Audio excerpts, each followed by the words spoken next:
reported crimes that are out there. Sure. The BRAC Commission was an example of, they put together a blue ribbon panel to look at what can we get rid of, where we need to keep, what's essential. That's just one approach. I think another approach that we've seen be very effective in finding someone to go back and identify regulations that could be cut because they aren't accomplishing their purpose, but they're creating harm, is regulatory budgeting.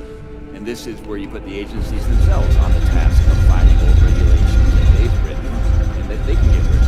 Say if you want to make a new regulation, great, go do your job. But if you can do that, get rid of something that's on the books and been there for 30 years and isn't effective anymore.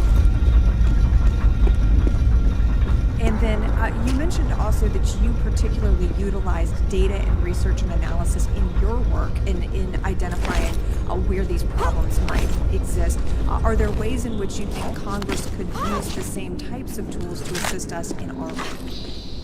Sure. One easy example here is the dates when statutes and regulations were made, looking at different, especially regulations. I can run a computer program through this Code of Federal Regulations and find when each regulation was last updated. If something hasn't been updated in 20, 30, 40 years, maybe it's time to get rid of it, or at least look at whether it's time to get rid of it. Thank you, Mr. Chairman. I yield back. The lady yields back. Chair now recognizes the distinguished ranking member from Texas, Ms. Jackson Lee, for her 5 minutes. Let me thank you very much, Mr. Chairman. You must have some uncanny sense of rightness or timing for this hearing. Today, as I indicated,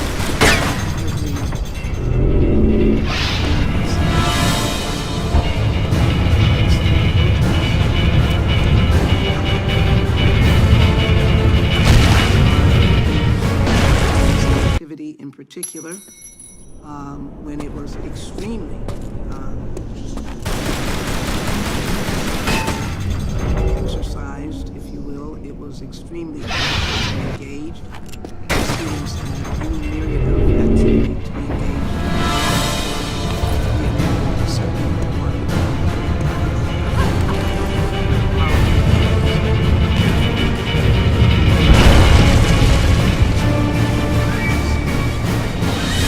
students in particular, in this instance, African American students. There was all these were legitimate grievances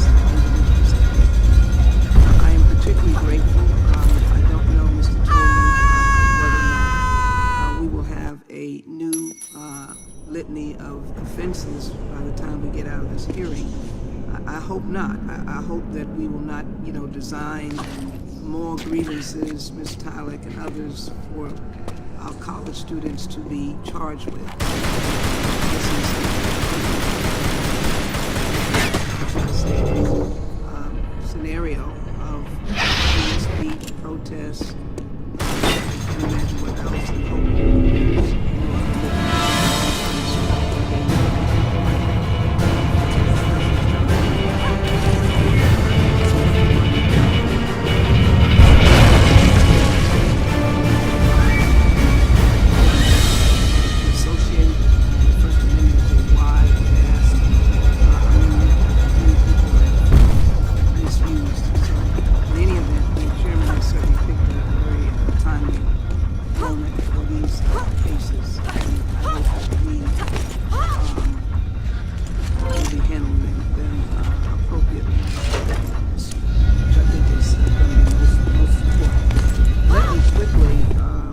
Try to ask questions quickly and go to you, Ms. Pollack, and hope for quick answers, because you graduated from Harvard, one of the nation's renowned universities that are grappling quietly, I guess, with their engagement. You led the nation's first successful campaign to make jail phone calls free. I remember that case. I was here in the Judiciary Committee. It was an unbelievable expression of free speech. But you are right, women carry the heavy burden of carrying forward this whole idea of the cost of being incarcerated in many different ways. Travel, bus fare, all of that is excessive. And so I have a very quick question. How much were inmates required to pay for phone calls at that time? What other ways do corporations make money? And if you could just do that very quickly. I have a serious I see where I am on the clock. I have a series of questions that you just might just give me a brief scenario. I've got a series of other questions for you. Very quickly at the time of the first minute, 5 cents every minute after that, but throughout the country, those calls can still run 25, 50, even 75 cents a minute, and that labor is not just or that cost is not just physical, And you but could it run is up the to emotional labor. Yeah, you can run up to how much? Today, they still can run up to about 70, 75 cents a minute in 2024. And for a phone call. would cost a hardworking, maybe hourly compensated person how much? What would they wind up? They're taking care of the children, they're taking care of the grandchildren. We're talking about a few $100s a month, and for people who are incarcerated that are either making nothing or 9 cents, 10 cents, 15 cents an hour, it can be hours worth of labor before they can get a simple 15-minute call. So what has been a hourly charge, that hourly, what has been a meager offense may wind up not bankrolling you, may wind up breaking your account, literally. Absolutely. 1 in 3 families are going into debt over the cost of a simple phone call in 2024. Which leads to why am I being slapped more than once on the incarceration for And why is my family being slapped in that case? Sure. Let me go to Mr. Tolman. There are many overlapping statutes in the Federal Criminal Code. For example, there are more than 24 different false statement statutes, Chapter 47, Title 18, which is a famous title. There are also a number of fraud statutes. So give me, how could we reduce these of the statutes that overlap? And I do want to just make a point into that, but I also want to say that my comments are not pointed to Mr. Bragg because it is in the judicial system, and I'm going to allow the judicial system to work its will. But I would like Mr. Tolman to be able to answer this question, please. Of course, the gentlelady's time has expired, but Mr. Tolman, you may answer the question. Thank you. There's no question that if we need to take current federal statutes right now and we need to see the overlap. There are ways you can do that through programs that you can run, but we absolutely, as Congress should and groups, advocacy groups should be looking very closely at the overlaps of these statutes because many of them can result in adding additional charges when you otherwise wouldn't, because as a prosecutor you wanted to make sure you had all of the potential crimes at issue, and so then you get bloated indictments that have multiple counts in them when really they should be charged with what the heart of or the essence of the crime is. Well, thank you very much. We want to do good in public service, not do bad and do bad. Thank you so very much. Thank you. With that, I wish I had more time, but thank the witnesses, and I yield to you. Thank you, gentlelady yields back. So I recognize myself for my questions. So the first thing I want to just say is appreciate the testimony. Listen, when I first got in, I thought to Congress, we really need to do this because in my law practice, people said, "Why'd you go into politics?" I said, "Because most of my clients had been abused by just the regulations." So let's see here.